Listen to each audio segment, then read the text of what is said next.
2004년 12월입니다. 28살의 한 여성이 집으로 돌아오지 않았습니다. 휴대전화는 꺼져 있지 않았습니다. 연결음은 울렸지만 끝내 받지 않았지요. 가족은 처음엔 기다렸습니다. 늦어진 일정쯤으로 생각했지요.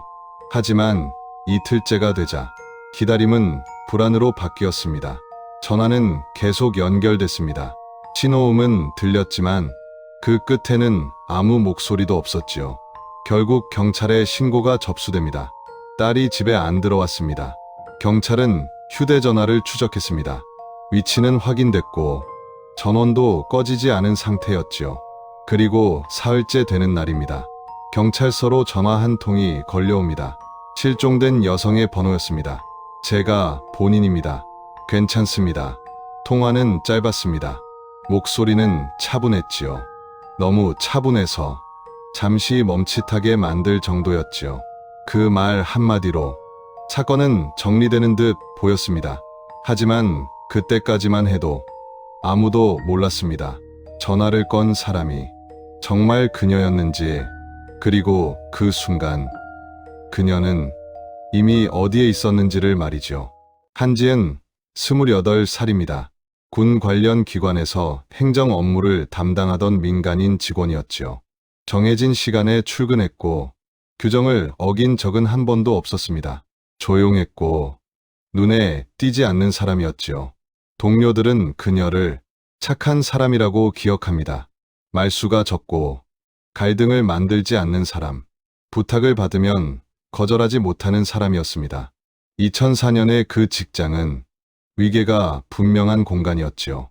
현역 장교들과 민간인 직원들 사이에는 말로 설명하지 않아도 느껴지는, 보이지 않는 선이 있었습니다. 지은은 그 선을 잘 알고 있었습니다. 필요한 말만 했고 필요 이상으로 관여하지 않았지요. 자신의 위치를 넘지 않는 법을 이미 익힌 사람이었습니다. 출근길은 늘 비슷했습니다. 아침 7시 반쯤 집을 나서 8시 반 전에는 사무실에 도착했지요. 점심시간에는 동료들과 식당에 갔지만 대화의 중심에 서는 일은 없었습니다. 퇴근 후에는 곧장 집으로 돌아갔습니다. 회식 자리에도 자주 빠졌지요. 바쁜 일이 있어서요. 다음에는 꼭 가겠습니다. 변명은 늘 공손했고 거절은 조심스러웠습니다. 그런 사람이었습니다. 특별할 것 없는, 기억되지 않을 만큼 평범한 사람이었지요. 하지만 2004년 여름 이후 지은의 일상에는 아주 작은 균열이 생기기 시작합니다. 처음에는 아무도 눈치채지 못했습니다. 지은의 휴대전화가 자주 울리기 시작한 것은 7월 무렵이었지요. 사무실에서 전화벨이 울리면 그녀는 조용히 자리에서 일어나 복도로 나갔습니다. 돌아올 때의 표정은 크게 달라 보이지 않았습니다. 하지만 통화 시간은 조금씩 길어지고 있었지요.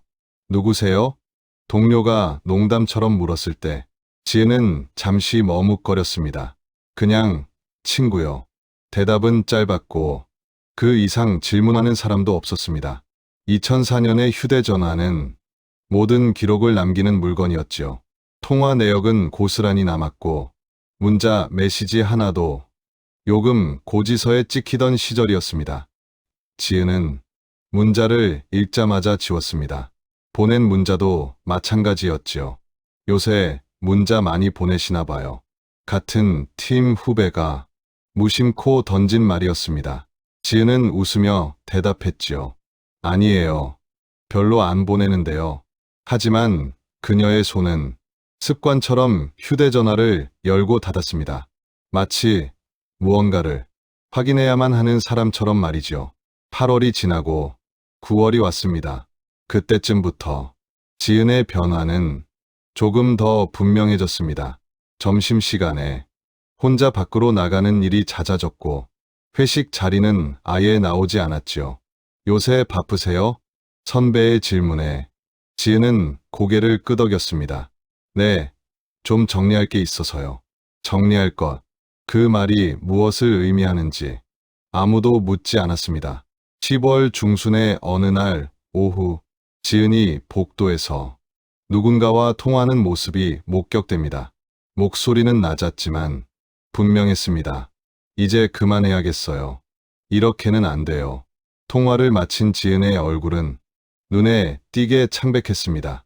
동료 하나가 괜찮냐고 물었지만 지은은 괜찮다고 했지요. 괜찮아요. 그냥 좀 복잡한 일이 있어서요. 복잡한 일. 그 말 뒤에 무엇이 있는지 그때는 아무도 알지 못했습니다. 11월이 되자 지은의 휴대전화 상태 메시지가 바뀝니다. 잠수. 두 글자였습니다. 그 의미를 정확히 아는 사람은 지은뿐이었지요. 누군가로부터 숨고 싶다는 뜻이었는지 아니면 잠시 모든 것을 멈추고 싶다는 뜻이었는지 동료들은 그저 그런가 보다 했습니다.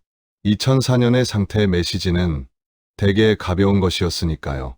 하지만 지은의 잠수는 가볍지 않았습니다. 그것은 도움 요청이었을지도 모릅니다. 혹은 마지막 경고였을지도 모르지요. 12월 초 지은은 동료 한 명에게 조심스럽게 물었습니다. 만약에요. 누가 계속 연락하는데 받기 싫으면 어떻게 해야 해요? 동료는 웃으며 대답했습니다. 번호 바꾸면 되죠. 지은은 고개를 저었습니다. 그럴 수 없는 사람이면요? 잠시의 침묵 뒤 대답이 돌아옵니다. 그럼 확실하게 말하거나요. 지은은 더 이상 묻지 않았습니다. 확실하게 말한다는 것, 그 선택이 얼마나 위험할 수 있는지 지은은 이미 알고 있었지요. 그 대화가 있은 뒤 며칠 후 지은은 다시 복도에서 통화했습니다. 이번에는 목소리가 떨렸습니다. 다 말할 수밖에 없어요. 이건 잘못된 거예요. 누군가 지나가자 지은은 급히 통화를 끊었습니다. 그리고 며칠 뒤 지은은 집으로 돌아오지 않았습니다. 동료들은 그제서야 지은의 변화를 떠올렸습니다. 잦아진 전화, 지워진 문자, 복도에서의 통화, 창백했던 얼굴. 이제 그만해야겠어요. 다 말할 수밖에 없어요. 그 말들이 무엇을 향한 것이었는지 이제는 너무 늦게 이해됐지요. 지은은 평범한 사람이었습니다. 하지만 평범한 사람도 때로는 평범하지 않은 선택을 합니다. 그 선택이 스스로를 지키기 위한 것일 때 그것은 용기라고 불립니다. 그러나 2004년의 겨울, 지은의 용기는 끝까지 전해지지 못했습니다. 그녀가 말하려 했던 것, 그녀가 끝내려 했던 것, 그녀가 지키려 했던 모든 것은 침묵 속으로 사라졌지요. 그리고 그 침묵은 우연이 아니라 누군가에 의해 차분하게 준비된 것이었습니다. 2004년 12월입니다. 그날은 특별할 것 없는 월요일이었습니다. 한지은은 오전 8시 20분에 출근했습니다. 출입증을 태그하는 소리가 짧게 울렸지요. 녹색 불빛이 켜졌고 출입문은 열렸습니다. 복도를 따라 걸어가는 지은의 뒷모습이 CCTV에 남아 있습니다. 그날의 업무는 다른 날과 다르지 않았습니다. 문서를 정리했고 우편물을 분류했고 몇 통의 전화를 받았습니다. 점심시간이 되었지만 지은은 식당으로 가지 않았습니다. 자리에 남아 도시락을 꺼내 혼자 먹었지요. 누군가와 마주 앉아 대화를 나누지 않았을 뿐 그 모습은 이상해 보이지 않았습니다. 지은은 원래 그런 사람이었으니까요. 오후에는 회의록을 정리했고 상급자의 요청에 따라 몇 가지 문서를 수정했습니다. 동료들은 지은이 조용하다고 생각했지만 그 또한 평소와 같았지요. 오후 5시 30분 퇴근 시간이 다가왔습니다. 지은은 책상을 정리했습니다. 서류를 제자리에 놓고 컴퓨터 전원을 껐지요. 가방을 들고 자리에서 일어났습니다. 먼저 들어갑니다. 인사는 짧았고 목소리는 평소와 같았습니다. 누구도 그 인사를 다르게 기억하지 않았지요. 지은은 복도를 지나 출입문으로 향했습니다. 그 장면 역시 CCTV에 남아 있습니다. 오후 5시 47분. 출입증 태그 기록. 퇴근. 기록은 정상적이었습니다. 그날의 마지막 근무 기록은 아무 문제 없이 남아 있었지요. 지혜는 주차장으로 향했습니다. 2004년의 주차장은 지금처럼 밝지 않았습니다. 가로등은 몇 개뿐이었고 CCTV는 건물 입구 쪽에만 설치돼 있었지요. 화질은 좋지 않았고 영상은 흑백이었습니다. 얼굴을 선명히 구분하기는 어려웠지만 사람의 윤곽 정도는 알아볼 수 있었습니다. 주차장 입구에서 지혜는 잠시 멈춰 섰습니다. 누군가와 마주친 것처럼 보였지요. 그 옆에는 한 남자가 서 있었습니다. 지은보다 조금 큰 키, 보통 체격, 군복을 입고 있었습니다. 두 사람은 잠시 서 있었습니다. 대화를 나눴는지 우연히 마주친 것인지는 CCTV로는 알 수 없었지요. 그리고 함께 걸었습니다. 검은색 승용차 앞에서 멈춰 섰습니다. 번호판은 화질 때문에 확인되지 않았지요. 남자가 조수석 문을 열었습니다. 지혜는 차에 탔습니다. 거부하는 모습은 보이지 않았습니다. 자연스러운 동작이었지요. 남자는 운전석으로 돌아가 차에 올랐습니다. 오후 5시 52분. 차량은 출발했습니다. CCTV 프레임 밖으로 천천히 사라졌지요. 그 장면이 지은의 마지막 모습입니다.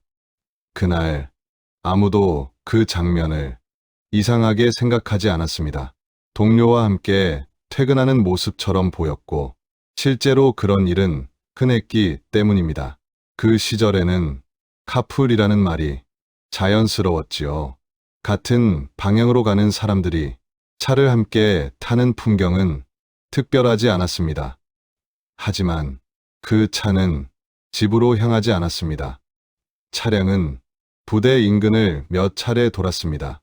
어디로 갔는지, 무엇을 했는지 그 시간의 기록은 남아있지 않습니다.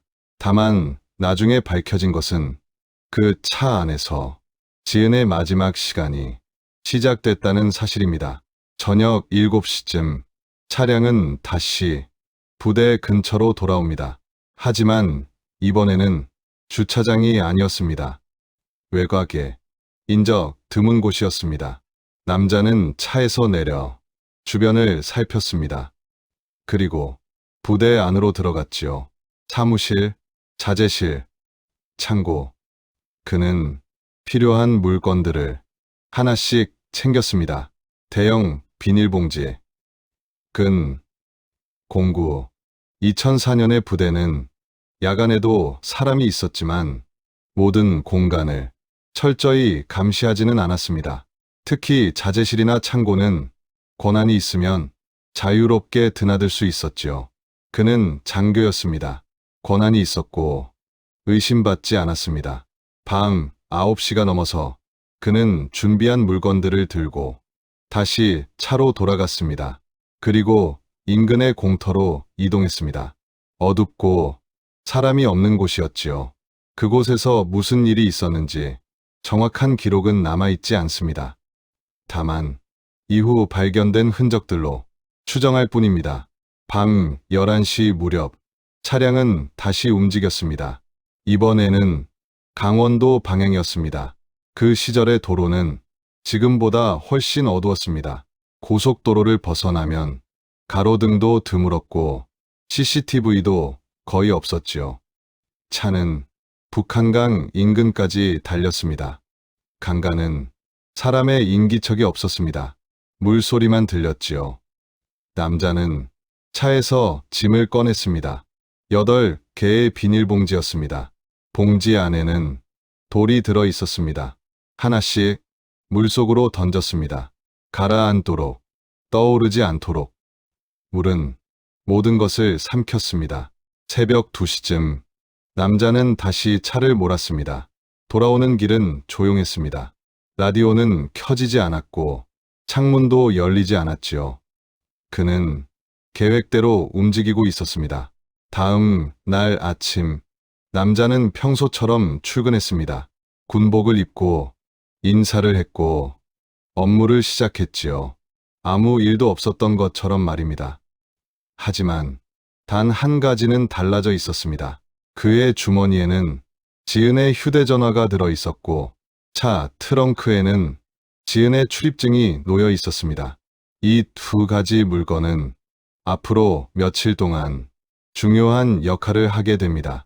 실종된 사람을 살아있는 것처럼 보이게 만드는 역할입니다. 그날 밤의 기록은 대부분 사라졌습니다. CCTV는 주차장까지만 남았고 그 이후의 이동 경로는 추적되지 않았지요. 2004년의 기술로는 모든 것을 따라갈 수 없었습니다.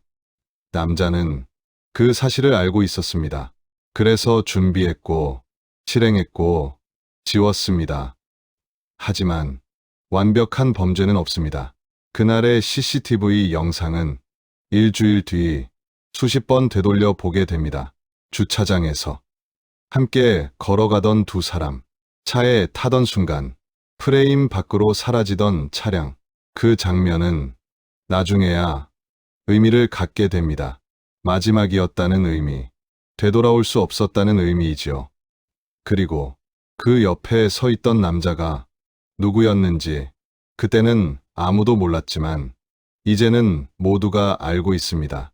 그 마지막 장면 안에 이 사건의 거의 모든 것이 이미 담겨 있었다는 사실을 말이죠. 실종 신고가 접수된 다음 날입니다. 경찰은 휴대전화 추적에 들어갔습니다. 2004년의 위치 추적 기술은 지금처럼 정밀하지 않았습니다. 기지국을 기준으로 대략적인 범위만 확인할 수 있었지요. 정확한 위치를 찍어내는 일은 불가능했습니다. 다만 한 가지는 알 수 있었습니다. 전화기가 켜져 있다는 사실입니다. 지은의 휴대전화는 전원이 꺼지지 않은 상태였습니다. 기지국 신호는 서울 시내 어딘가를 가리키고 있었지요. 구체적인 장소는 알 수 없었지만 최소한 배터리는 살아 있었습니다. 경찰은 그 번호로 여러 차례 전화를 걸었습니다. 연결음은 울렸습니다.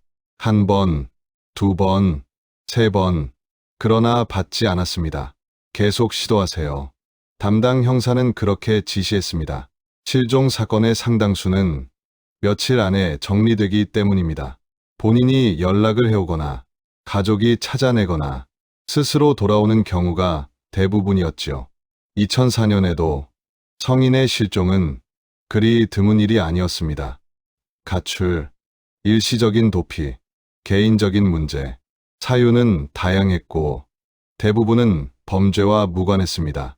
그래서 경찰도 처음부터 긴박하게 움직이지는 않았습니다.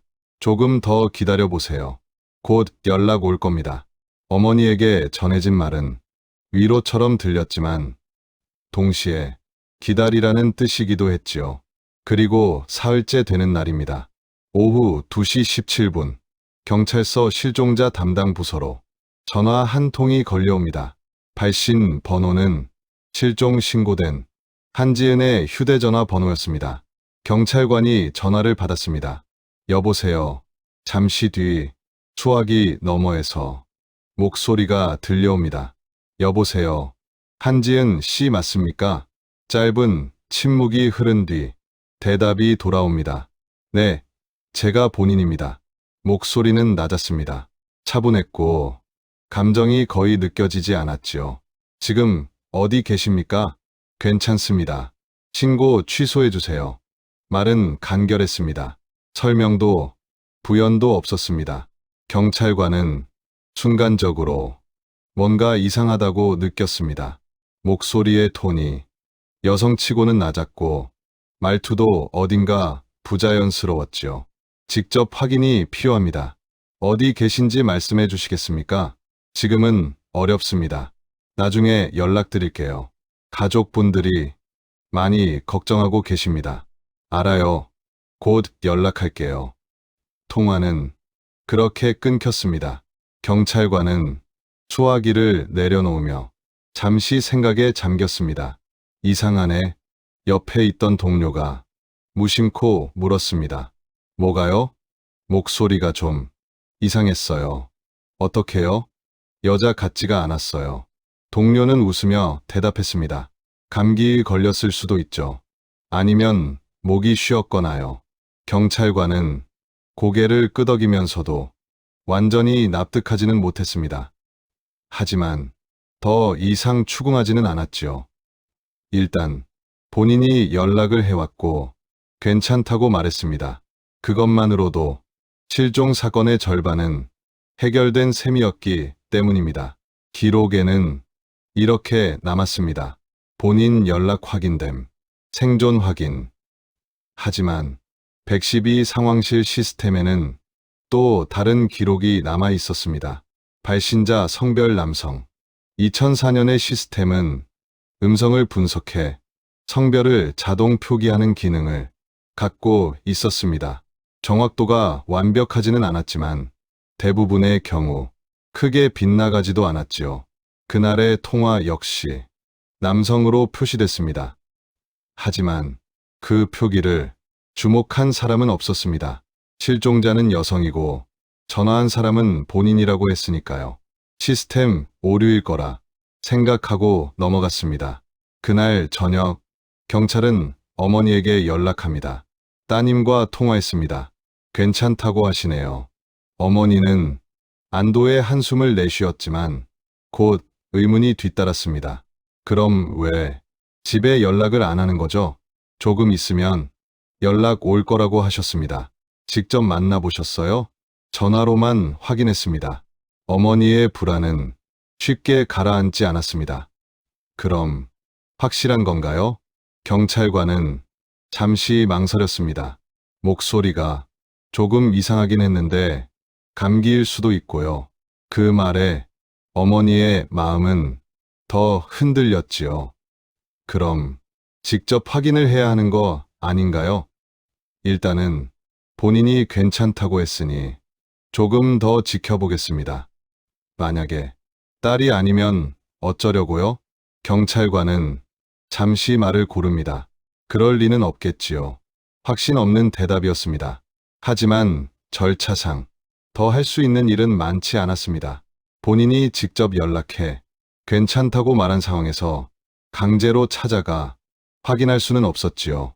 직장에 공문을 보내 확인해 보겠습니다. 그 말을 듣고 어머니는 다시 고민합니다. 그러면 딸 직장 생활에 문제가 생기지 않을까요? 그럴 수도 있습니다. 결국 어머니는 신고를 취소합니다. 딸이 직접 연락했다고 하니 믿을 수밖에 없었지요. 목소리가 이상했어도 감기일 수도 있고 전화 상태가 나빴을 수도 있었습니다. 알겠습니다. 조금 더 기다려 보겠습니다. 그렇게 사건은 일단락되는 듯 보였습니다. 하지만 그 전화 이후에도 이상한 일들은 계속됐습니다.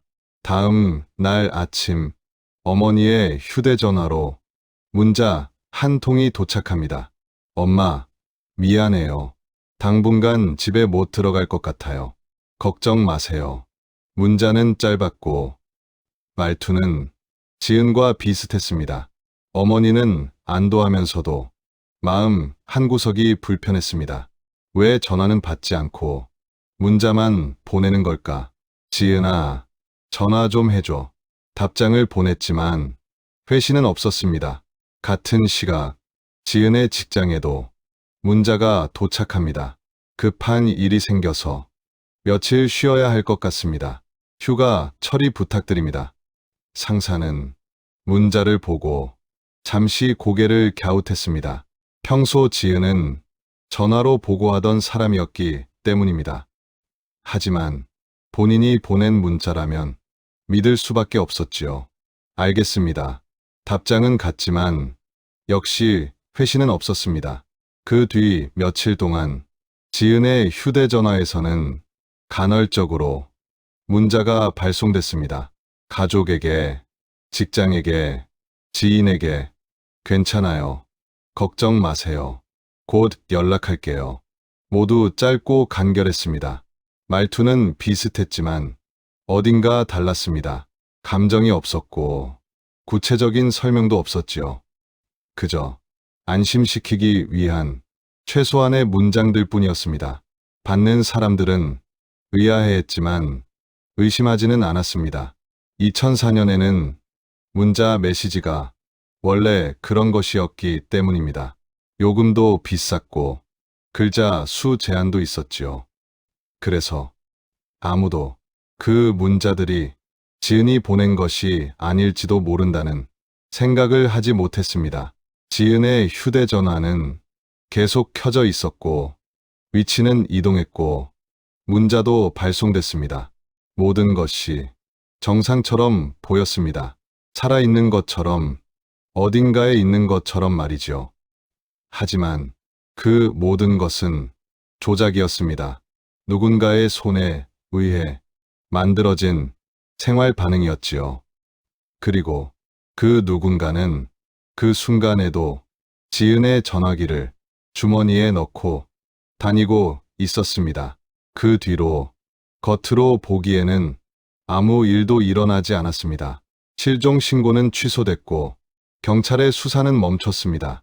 본인이 직접 연락했고 괜찮다고 말했으니 더 이상 찾을 이유가 없었죠.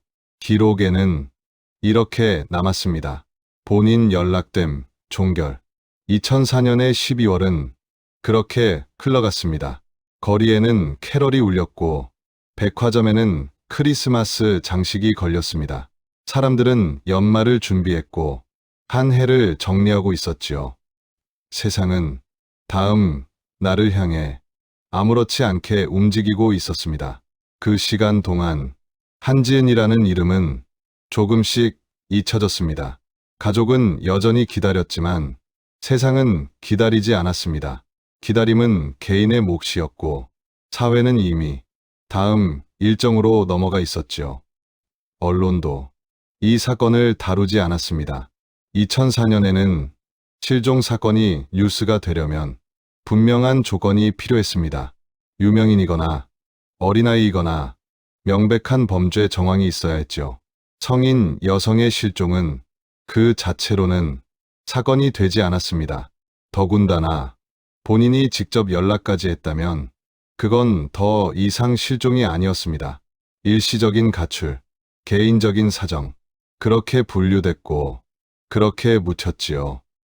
하지만 그 시간 동안에도 지은의 휴대전화는 계속 작동하고 있었습니다. 문자 메시지가 간헐적으로 발송됐습니다. 어머니에게는 괜찮아요. 조금만 더 기다려주세요. 직장 동료에게는 복잡한 일이 있어서요. 이해해 주세요. 친구에게는 미안해. 지금은 연락하기 어려워.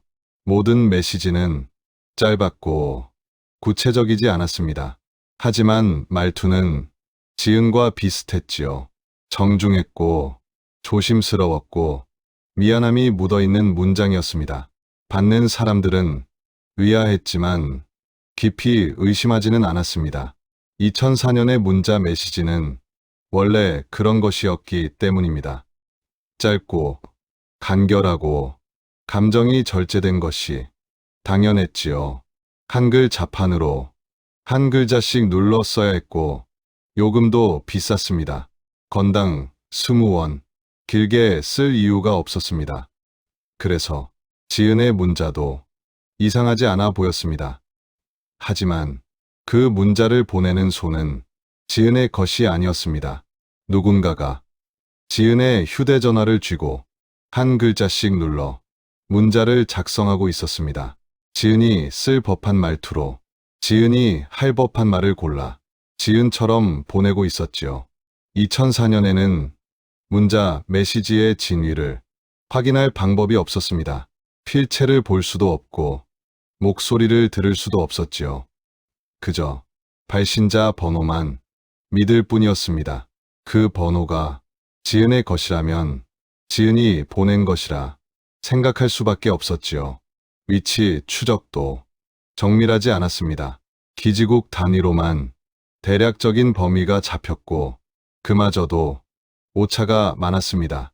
지은의 휴대전화는 서울 시내 이곳저곳에서 신호를 보냈습니다. 강남, 종로, 영등포 움직이고 있었습니다. 살아있는 것처럼 말이죠. 하지만 그 움직임은 지은의 생활 패턴과 전혀 달랐습니다. 지은은 늘 같은 경로로 출퇴근했고 같은 시간에 집에 돌아왔습니다. 규칙적이고 예측 가능한 사람이었지요. 그러나 실종 이후에 휴대전화 위치는 불규칙했습니다. 낮에는 부대 근처에서 신호가 잡히다가 밤이 되면 전혀 다른 곳으로 이동했습니다. 주말에는 강원도 쪽에서 신호가 포착되기도 했지요. 그것은 지은의 일상이 아니었습니다. 다른 누군가의 일상이었습니다. 하지만 그때는 아무도 그 패턴을 분석하지 않았습니다. 본인이 괜찮다고 했으니 어디에 있든 상관없었기 때문입니다. 직장에서는 휴가 처리가 됐습니다. 며칠이 일주일이 되었지만 아무도 문제 삼지 않았습니다. 연말이었고 휴가를 쓰는 사람이 많은 시기였지요. 지은도 그중 하나일 뿐이었습니다. 다만 한 가지 이상한 점은 있었습니다. 지은의 출입 기록에 퇴근 기록이 하나 더 남아 있었습니다. 지은이 사라진 그날 오후 5시 47분에 첫 번째 퇴근 기록이 찍혔고 밤 9시 32분에 같은 출입증으로 또 한 번 퇴근 기록이 남아 있었지요. 행정 직원은 그 기록을 보고 잠시 고개를 갸웃했습니다. 이상하네. 2번 찍혔네. 하지만 그뿐이었습니다. 시스템 오류련이 그렇게 넘어갔지요. 실제로 2004년의 출입 시스템은 종종 오작동을 일으켰습니다. 같은 카드를 2번 찍으면 2번 기록되기도 했지요. 그래서 아무도 그 기록을 깊이 들여다보지 않았습니다. 하지만 그 2번째 기록은 오류가 아니었습니다. 누군가가 지은의 출입증을 가지고 다시 한번 태그한 것이었습니다. 왜냐하면 지은이 그날 정상적으로 퇴근했다는 증거가 필요했기 때문입니다. 그렇게 모든 것이 조작됐습니다. 통화 기록, 문자 메시지, 출입 기록, 위치 정보, 지은이 살아있다는 증거들이 하나하나 차분하게 만들어졌습니다. 2004년의 기술로는 그 조작을 간파하기 어려웠습니다. 시스템은 단순했고 검증 절차는 거의 없었죠. 번호만 맞으면 본인이었고 출입증만 있으면 본인이었습니다. 그 허점을 누군가는 정확히 알고 있었고 이용하고 있었습니다. 며칠이 일주일이 됐습니다. 어머니는 여전히 기다렸지만 희망은 조금씩 줄어들고 있었습니다. 정말 괜찮은 거 맞겠지요? 스스로에게 던지는 질문에는 불안이 묻어 있었습니다. 하지만 주변 사람들은 어머니를 안심시켰습니다. 연락도 하고 문자도 보내잖아요. 괜찮을 거예요. 그 말을 믿을 수밖에 없었습니다. 다른 선택지는 없었기 때문입니다. 경찰도 움직이지 않았고 직장도 기다려줄 뿐이었고 세상은 이미 다음 사건으로 넘어가 있었습니다. 한지은이라는 이름은 점점 희미해졌습니다. 며칠만 더 지나면 완전히 잊힐 것처럼 보였지요. 하지만 그 시간 동안 강원도의 한 강바닥에는 아무도 모르는 것이 가라앉아 있었습니다. 차가운 물 속에서, 침묵 속에서 기다리고 있었습니다. 발견되기를, 기억되기를 말이죠. 그리고 일주일째 되는 날입니다. 강원도 하천군 북한강 인근에서 한 주민이 이상한 것을 발견합니다. 물가로 떠밀려온 비닐봉지 하나였습니다. 무거웠고 안에서 단단한 것이 느껴졌습니다. 돌인 것 같았습니다. 하지만 왜 비닐봉지에 돌을 넣어 강에 버렸을까요? 주민은 112에 신고했습니다. 강에 이상한 물건이 있습니다.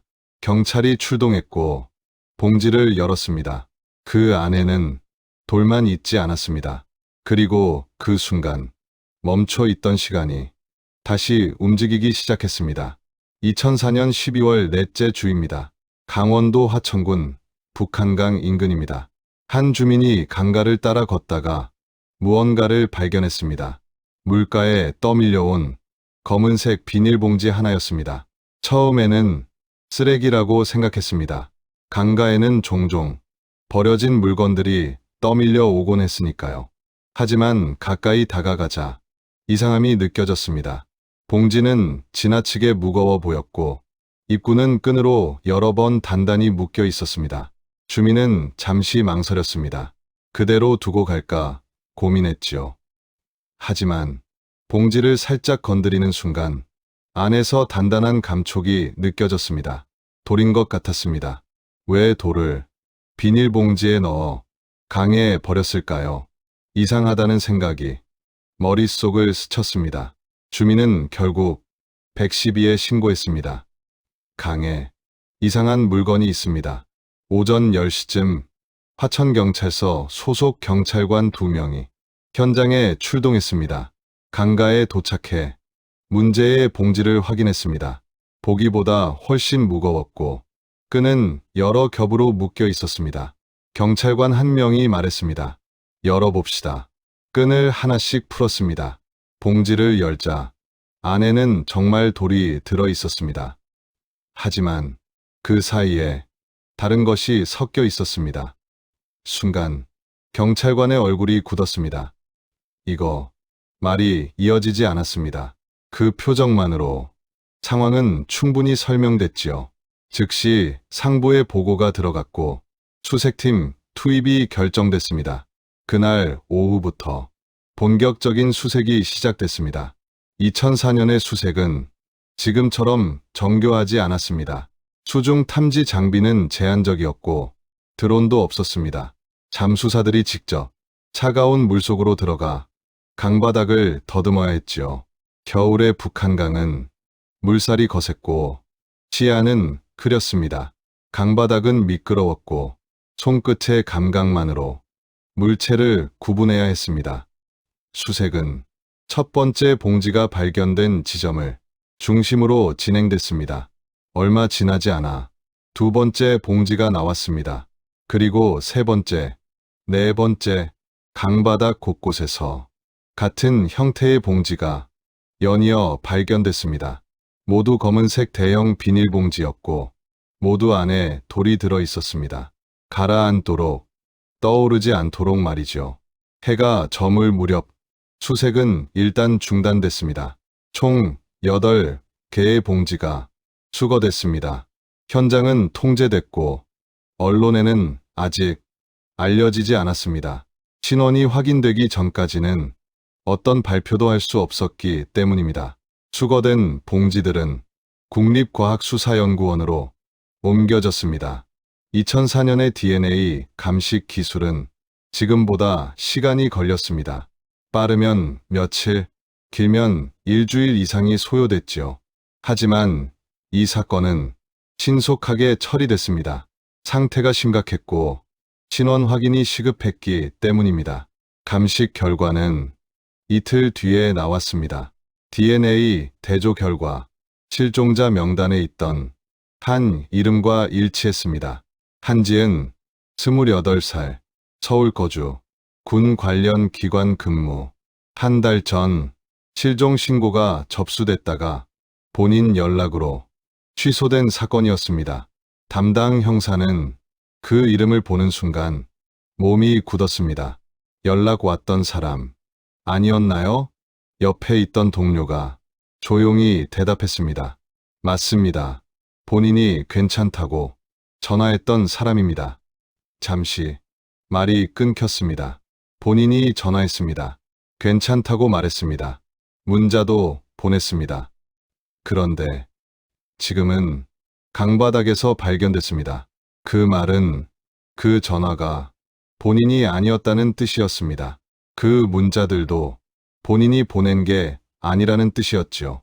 그 모든 연락이 누군가의 거짓이었다는 뜻이었습니다. 형사는 당시 기록을 다시 꺼냈습니다. 실종 신고 접수일, 본인 연락 확인일, 신고 취소일, 그리고 감식 결과에 적힌 추정 사망 시점, 실종 신고 접수일 전후였습니다. 그 말은 전화가 걸려왔을 때 이미 사망한 상태였다는 뜻이었습니다. 형사는 수화기를 들었습니다. 손이 미세하게 떨리고 있었습니다. 한지은의 어머니에게 전화를 걸었습니다. 나오셔야겠습니다. 어머니는 무슨 일인지 물었지만 형사는 전화로 설명할 수 없었습니다. 직접 오셔야 합니다. 그 말의 무게를 어머니도 느꼈습니다. 다음 날 오전, 어머니는 경찰서에 도착했습니다. 조사실이 아니라 조용한 별도 공간으로 안내됐습니다. 형사 2명이 자리에 앉아 있었습니다. 따님이 발견됐습니다. 어머니는 그 말을 듣고 잠시 멈췄습니다. 발견됐다는 말이 무엇을 의미하는지 설명은 필요 없었지요. 어디서요? 목소리는 떨리고 있었습니다. 강원도 북한강에서 발견됐습니다. 어머니는 고개를 숙였습니다. 질문도 대답도 없었습니다. 그저 침묵만 흘렀습니다. 한참 뒤 어머니가 물었습니다. 그럼 그 전화는요? 형사는 짧게 대답했습니다. 따님이 아닙니다. 문자도요? 그것도 따님이 보낸 게 아닙니다. 어머니는 천천히 눈을 감았습니다. 그 며칠 동안 딸이 괜찮다고 믿었던 시간, 문자를 받고 안심했던 순간들, 경찰이 연락됐다고 말했을 때 느꼈던 안도감, 그 모든 것이 거짓이었습니다. 딸은 이미 그때 이 세상에 없었습니다. 누군가가 딸의 전화기를 들고 딸의 목소리를 흉내내며 거짓말을 했습니다. 그리고 모두가 속았습니다. 경찰도, 가족도, 직장도 말이지요.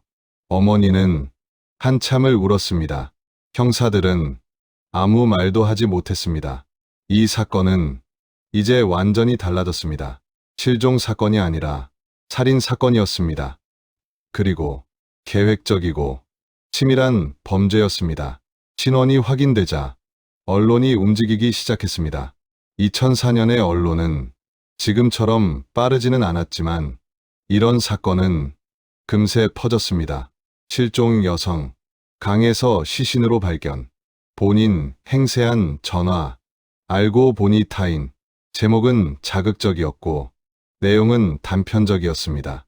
하지만 경찰은 이미 윤곽을 잡고 있었습니다. 실종 당일의 CCTV, 주차장에서 함께 걸었던 남자, 차에 함께 탔던 순간, 그 남자가 누구였는지 이제는 확인할 시간이었습니다. 통화 기록이 분석됐습니다. 지은의 휴대전화 통화 내역 중 가장 자주 등장하는 번호 하나가 눈에 띄었습니다.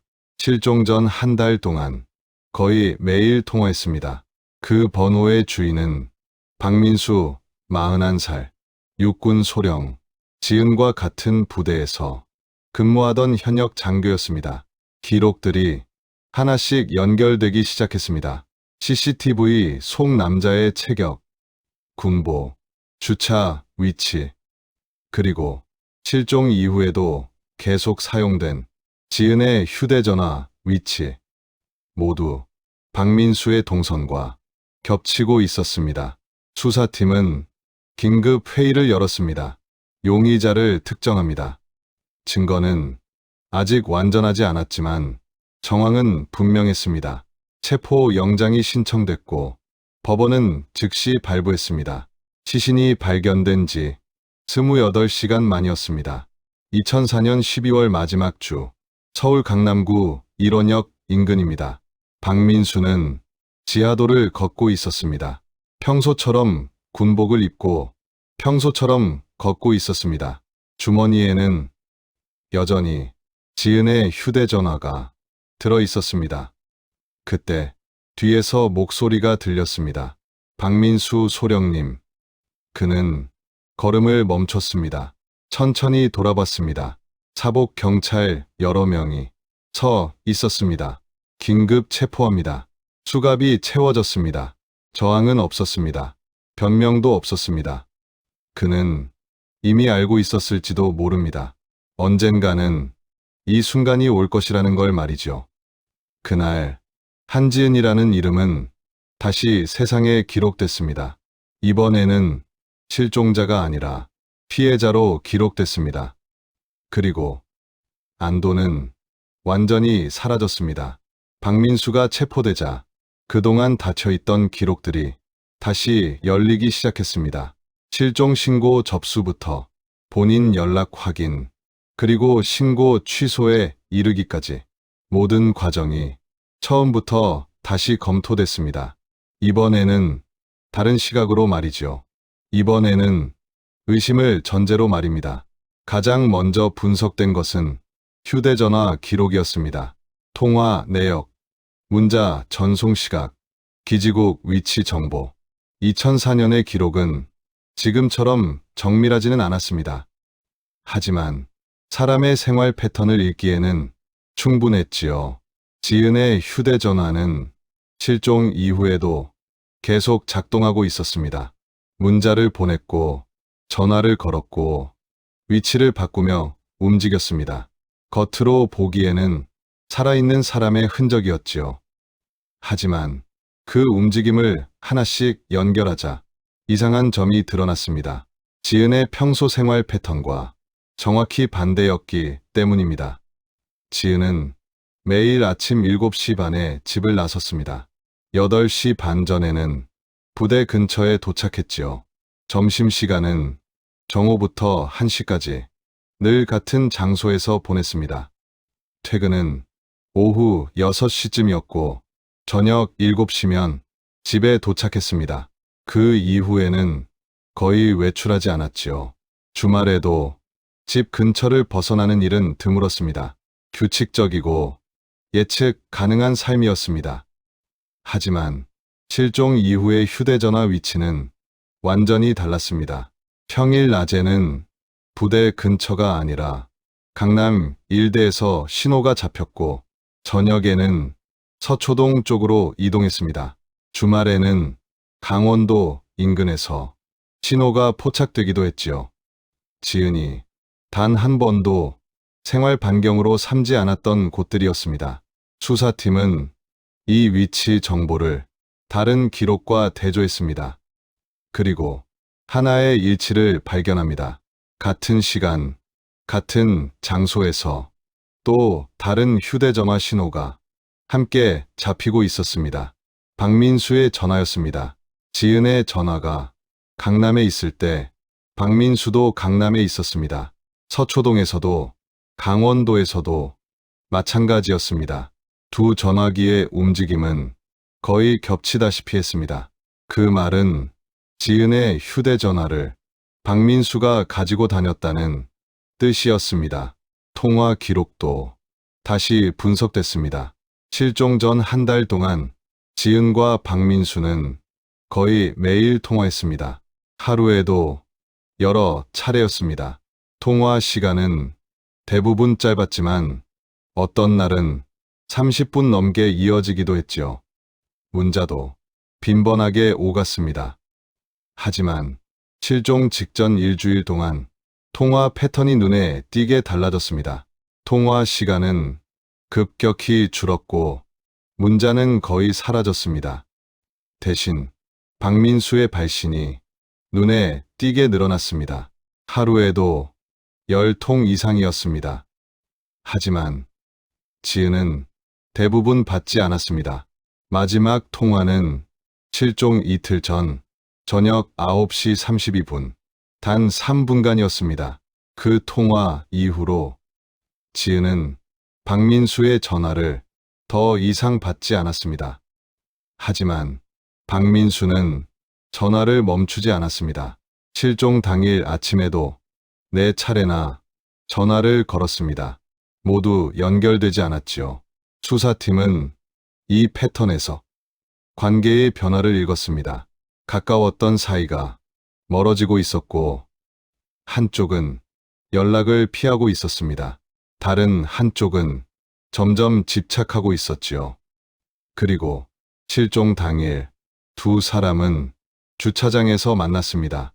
CCTV 영상이 다시 분석됐습니다. 2004년의 흑백 영상은 화질이 좋지 않았지만 전문가들은 프레임 하나하나를 확대했습니다. 주차장에서 지은과 남자가 마주 서 있는 장면, 함께 걸어가는 모습, 남자의 체격, 키, 걸음걸이, 그리고 군복의 형태, 모두 박민수와 일치했습니다. 두 사람은 같은 차량에 탔습니다. 차량 번호판은 흐릿했지만 윤곽은 분명했습니다. 수사팀은 박민수의 차량 기록을 확인했습니다. 그는 검은색 승용차를 소유하고 있었습니다. 차종도, 색상도 CCTV 속 차량과 같았습니다. 하지만 여기서 또 하나의 이상한 점이 발견됩니다. 실종 당일 이후 며칠 동안 박민수의 차량은 고속도로 통행료를 결제한 기록이 없었습니다. 강원도를 다녀왔다면 당연히 남아야 할 기록이 없었던 것입니다. 수사팀은 다른 가능성을 고려했습니다. 번호판을 바꿨거나 통행료를 내지 않는 다른 경로를 이용했을 가능성. 2004년에는 고속도로 CCTV도 많지 않았고 번호판 인식 시스템도 제한적이었습니다. 충분히 피해 갈 수 있었지요. 부대 출입 기록도 다시 검토됐습니다. 지은의 출입증으로 두 차례 퇴근 기록이 남아 있었습니다. 오후 5시 47분, 그리고 밤 9시 32분. 첫 번째는 지은이 직접 찍은 기록이었고, 두 번째는 누군가가 지은의 출입증을 가지고 찍은 것이었습니다. 왜였을까요? 지은이 정상적으로 퇴근했다는 기록을 남기기 위해서였습니다. 그날 밤 9시 32분, 박민수의 출입 기록도 확인됐습니다. 부대 안으로 들어갔다가 약 30분 뒤 다시 나왔습니다. 그 시간 동안 그는 무엇을 했을까요? 나중에 밝혀진 바로는 시신 훼손과 유기에 필요한 도구들을 챙긴 것으로 추정됐습니다. 자재실에서 대형 비닐봉지를, 창고에서 공구를 말이죠. 2004년의 부대는 야간에도 출입이 상대적으로 자유로웠습니다. 특히 장교에게는 그만한 권한이 있었지요. 아무도 그를 의심하지 않았습니다. 조사 과정에서 두 사람의 관계도 서서히 드러났습니다. 동료들의 진술이 하나씩 모였습니다. 가끔 함께 차를 타고 퇴근하는 걸 봤습니다. 점심시간에 같이 나가는 것 같았습니다. 통화를 자주 하는 것 같았습니다. 단편적인 기억들이 서서히 하나로 이어졌습니다. 두 사람은 동료 이상의 관계였습니다. 하지만 공식 기록에는 남아있지 않았습니다. 박민수는 유부남이었습니다. 아내가 있었고 자녀도 있었습니다. 지은은 미혼이었지요. 그 관계가 어떻게 시작됐는지는 정확히 알 수 없습니다. 하지만 끝나는 방식은 분명했습니다. 지은의 동료 한 명이 기억을 더듬어 말했습니다. 몇 달 전부터 지은 씨가 많이 힘들어 보였습니다. 복도에서 전화하는 걸 봤는데 목소리가 떨리고 있었습니다. 이제 그만해야겠어요. 그런 말을 했습니다. 그 말들이 이제야 하나로 연결됐습니다. 지은은 관계를 끝내려 했던 것입니다. 아마도 양심의 문제였거나 더 이상 감당할 수 없다는 판단이었을 것입니다. 그리고 마지막으로 남긴 말이 있었습니다. 다 말할 수밖에 없어요. 그 말이 무엇을 의미하는지 박민수는 알고 있었을 것입니다. 관계가 드러난다는 뜻, 가정이 무너질 수 있다는 뜻, 군에서의 경력이 끝날 수도 있다는 뜻이었지요. 2004년의 군대는 지금보다 훨씬 엄격했습니다. 분류는 명백한 징계 사유였고, 특히 부하 직원과의 관계는 더 무겁게 다뤄졌습니다. 박민수는 선택의 기로에 섰습니다. 관계를 인정하고 책임을 지는 길과 모든 것을 지워버리는 길 사이에서 말이지요. 그는 후자를 택했습니다. 계획은 치밀했습니다. 출근길 차량 안에서 범행을 저질렀고, 부대의 시설을 이용해 증거를 인멸했고, 피해자의 물건으로 생존을 가장했습니다. 2004년의 기술로는 간파하기 어려운 방법이었지요. 하지만 완벽한 범죄는 없습니다. 흔적은 남았고, 패턴은 드러났고, 진실은 결국 모습을 드러냈습니다. 수사 기록은 점점 두꺼워졌습니다. 통화 기록, 위치 정보, CCTV 영상, 목격자 진술, 물적 증거, 모든 것이 한 방향을 가리키고 있었습니다. 이 실종은 우연이 아니었습니다. 계획된 살인이었고, 치밀한 은폐였으며, 냉정한 선택의 결과였습니다. 수사팀은 검찰의 사건을 송치하며 이렇게 정리했습니다. 피의자 박민수는 피해자 한지은과의 불륜 관계 종료 및 폭로 우려로 인해 계획적으로 범행을 저질렀으며, 사후 치밀하게 증거를 인멸하고 생존을 가장한 것으로 판단됨. 사건은 이제 법정으로 향합니다. 그리고 그곳에서 이 이야기의 마지막 진실들이 하나씩 드러나게 됩니다. 2005년 초입니다. 사건은 법정으로 넘어왔습니다. 서울중앙지방법원 형사합의부. 차가운 겨울 공기가 법정 안까지 스며들어 있었습니다. 방청석에는 언론과 유가족, 그리고 이 사건을 지켜보려는 시민들이 자리하고 있었습니다. 2004년 겨울, 조용히 묻혔던 한 사건이 이제 공개된 공간에서 하나씩 해부되는 순간이었습니다. 피고인 박민수는 군복이 아닌 사복 차림으로 법정에 들어섰습니다. 체포 직후 군에서 파면됐기 때문입니다. 그는 방청석을 보지 않았습니다. 유가족이 앉아있는 방향도, 기자들이 모여있는 쪽도 외면했습니다. 시선은 대부분 바닥을 향해 있었지요. 피고인, 일어나십시오. 재판장의 목소리가 정적을 가르며 울렸습니다. 박민수가 일어섰습니다. 기소 내용을 확인하셨습니까? 네. 대답은 짧았고 감정은 담겨 있지 않았습니다. 혐의를 인정합니까? 잠시 침묵이 흘렀습니다. 법정 안의 공기가 눈에 띄게 무거워졌습니다. 일부는 인정합니다. 일부라 함은 어떤 부분입니까? 살인은 인정합니다.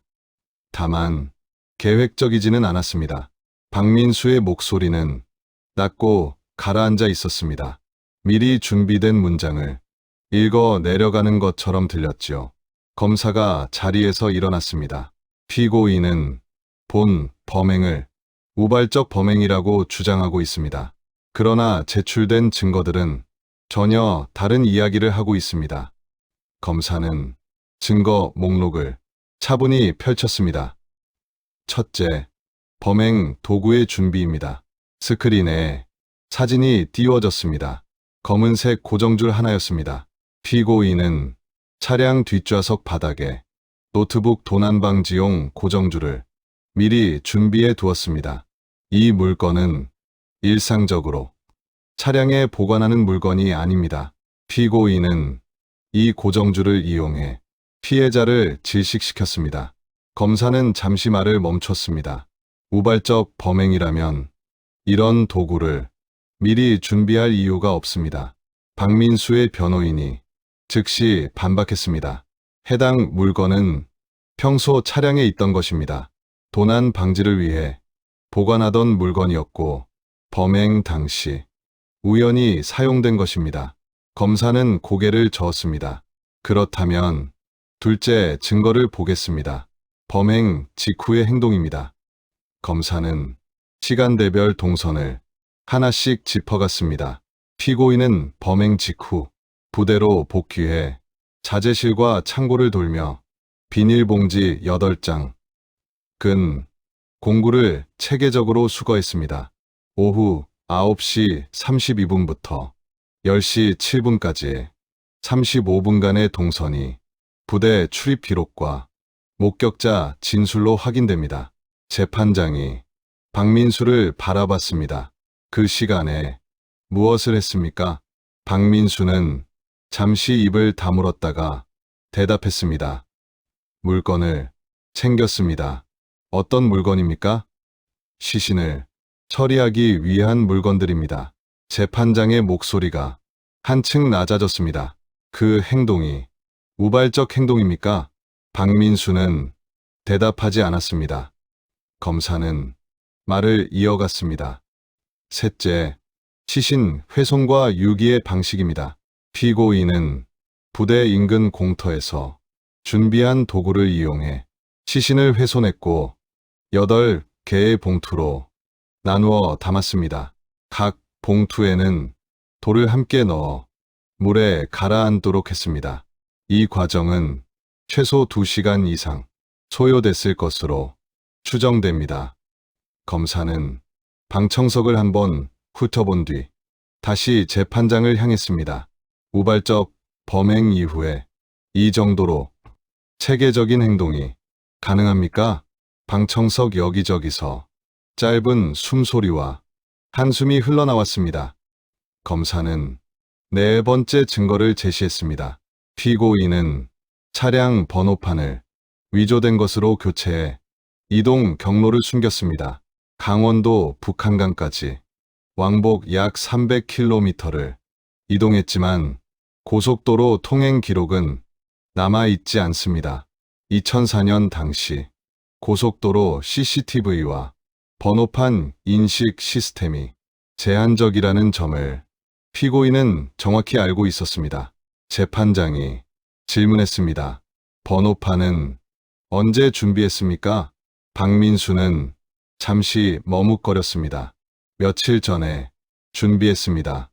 범행 이전에 이미 준비했다는 뜻입니까? 그렇습니다. 왜 준비했습니까? 대답은 이어지지 않았습니다. 검사는 차분히 정리했습니다. 범행 이전에 번호판을 준비했다는 사실은 이미 계획이 존재했다는 뜻입니다. 변호인은 다시 반박을 시도했지만 명확한 설명을 내놓지 못했습니다. 다섯 번째 증거가 제시됐습니다. 피해자 행세입니다. 피고인은 피해자의 휴대전화와 출입증을 소지한 채 며칠 동안 피해자인 척 행동했습니다. 경찰에 전화해 괜찮다고 말했고 가족에게 문자를 보내 조금만 기다려달라고 했으며 직장에는 휴가 처리를 요청했습니다. 심지어 피해자 출입증으로 퇴근 기록까지 조작해 피해자가 정상적으로 퇴근한 것처럼 꾸몄습니다. 재판장이 기록을 확인했습니다. 실종 신고 당시 경찰에 전화한 사람이 피고인입니까? 네, 그렇습니다. 목소리는 어떻게 했습니까? 높은 톤으로 말했습니다. 경찰이 의심하지 않았습니까? 의심한 것 같았지만 넘어갔습니다. 그 말에 법정안이 조용히 술렁였습니다. 검사는 마지막으로 강조했습니다. 피고인은 2004년 당시의 기술적 한계를 정확히 이해하고 있었습니다. 음성 분석의 부정확성, 위치 추적의 한계, CCTV의 공백, 모든 허점을 이용했습니다. 이것이 우발적 범행입니까? 증인 신문이 이어졌습니다.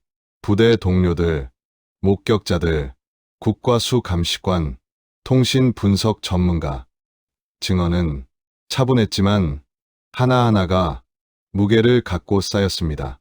피해자가 관계를 끝내고 싶어 한다는 말을 했습니다. 범행 도구에서 피고인의 지문이 검출됐습니다. 두 휴대전화의 위치 정보는 일주일 동안 거의 일치합니다. 박민수는 점점 말을 잃어갔습니다. 최후 진술에서 그는 이렇게 말했습니다. 피해자에게 죄송합니다. 그날 제가 이성을 잃지 않았다면 이런 일은 일어나지 않았을 것입니다. 하지만 검사는 마지막으로 이렇게 정리했습니다. 이 사건은 순간의 실수가 아닙니다. 한 사람의 입을 영원히 막기 위해 그리고 자신의 가정과 경력을 지키기 위해 치밀하게 준비된 범죄입니다. 2005년 6월 1심 판결이 선고됐습니다. 재판장은 판결문을 천천히 읽어 내려갔습니다. 피고인 박민수에게 무기징역을 선고한다. 피해자는 실종 신고 당시 이미 사망 상태였을 가능성이 높다. 피고인이 경찰에 한 전화는 안도의 신호가 아니라 침묵을 완성하기 위한 마지막 장치였다. 방청석에서 지은의 어머니가 고개를 숙였습니다. 눈물은 없었습니다. 이미 모두 흘려버린 뒤였기 때문입니다. 판결문은 이렇게 끝났습니다. 이 범행은 계획적이고 잔혹하며 반성의 정도가 미약하다. 법정에서 드러난 것은 단순한 사실이 아니었습니다. 한 사람의 선택이 얼마나 많은 삶을 파괴할 수 있는지에 대한 증명이었습니다. 판결이 확정된 뒤 시간은 다시 흘렀습니다. 언론에서 한지은이라는 이름은 조금씩 사라졌습니다. 새로운 사건들이 그 자리를 대신했지요. 하지만 어떤 사람들에게는 시간이 그날에 멈춰 있었습니다. 지은의 어머니는 여전히 같은 집에 살고 있습니다. 딸의 방도 그대로 남아 있습니다.